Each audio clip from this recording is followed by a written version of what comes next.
Have you ever wondered how someone with $0 in their pocket, no family connections, no extraordinary talent, sleeping on a cold hardwood floor in a cramped dorm room that smelled like old pizza and desperation, could turn absolutely nothing into their first $1 million before they even walked across the graduation stage?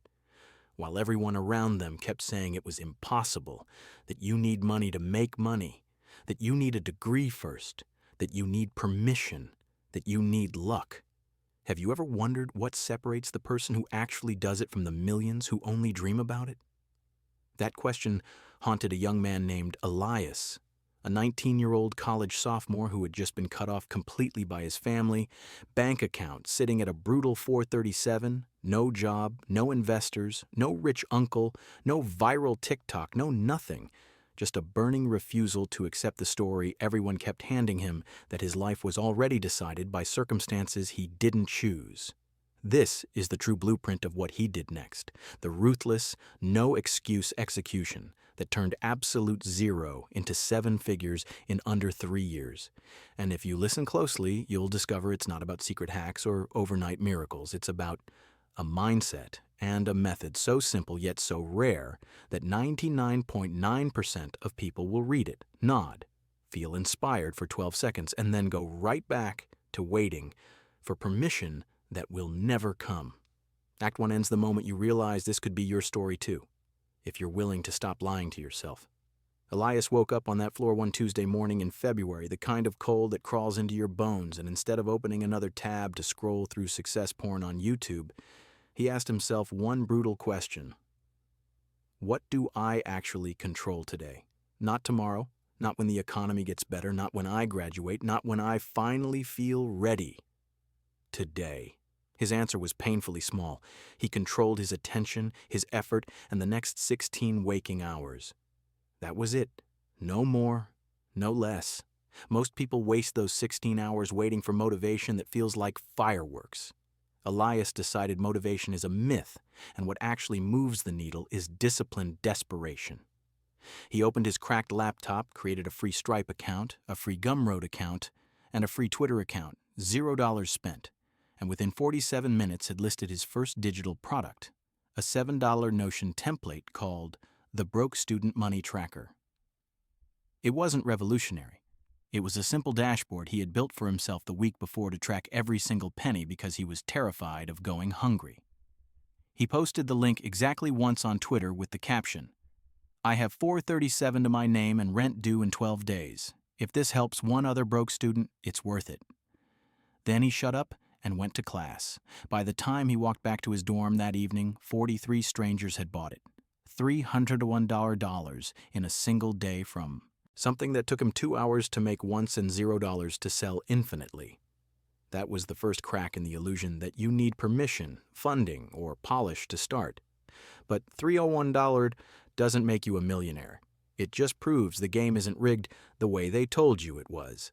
Most people would have celebrated, ordered pizza, and slowed down.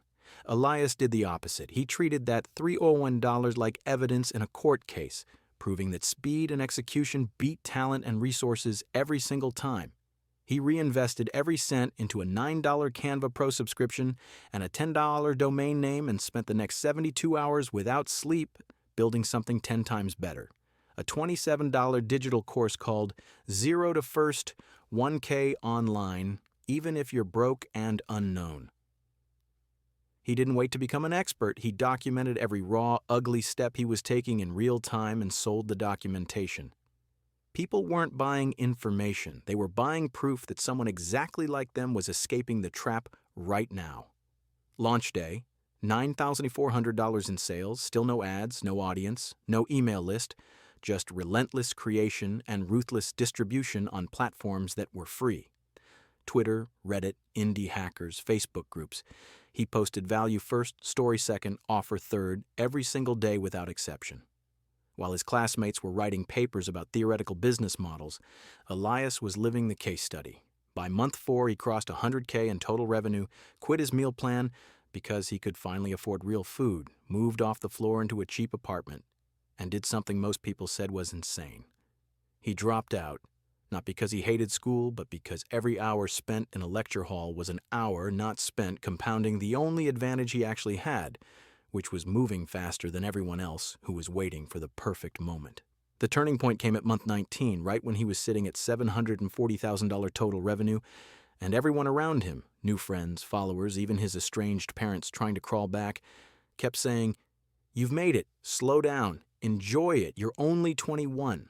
That's when Elias realized the most dangerous trap isn't being broke. It's becoming comfortable just above broke. Comfort kills momentum faster than failure ever could.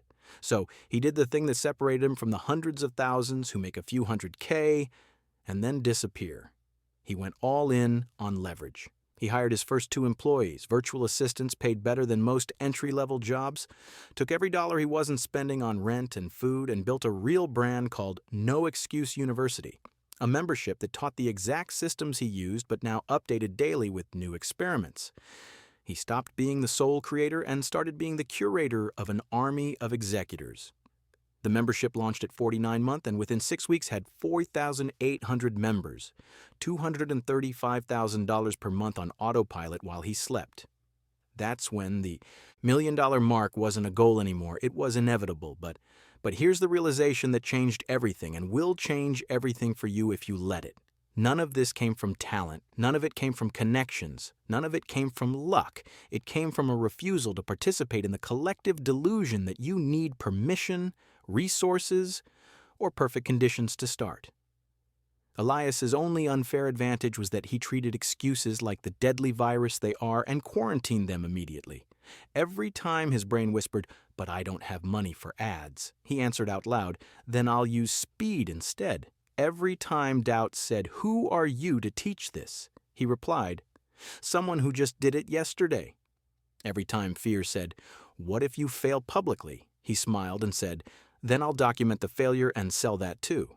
That is the no excuse blueprint in its purest form, ruthless execution in the absence of permission. And here's the moral of the story you can take to the bank today. Literally, your circumstances are not the cage. Your excuses are. The difference between Elias sleeping on the floor with Forbes 37 and Elias wiring his first 7-figure tax payment before age 22 was never money, never talent, never timing. It was the moment he decided that starting messy, imperfect, and under-resourced was infinitely better than waiting until he felt ready. Because ready is a lie sold to keep you obedient. If a broke, unknown, average intelligence kid with zero safety net can turn nothing into millions simply by executing faster and louder than everyone waiting for permission, then the only question left is, what exactly is your excuse worth to you? Because the marketplace doesn't pay for potential, it doesn't pay for stories, it doesn't pay for how hard your childhood was. It pays for value delivered today. Start before you're ready. Ship before it's perfect. Sell before you feel legitimate. The world rewards execution, not excuses, and the moment you internalize that truth is the moment the game flips in your favor forever. You don't need more time. You need less patience with your own delays. You don't need more money. You need more resourcefulness. You don't need permission. You never did. Elias is proof. Now go prove it yourself, starting right now with whatever you have from wherever you are, because the clock is ticking and history only remembers those ruthless enough to begin.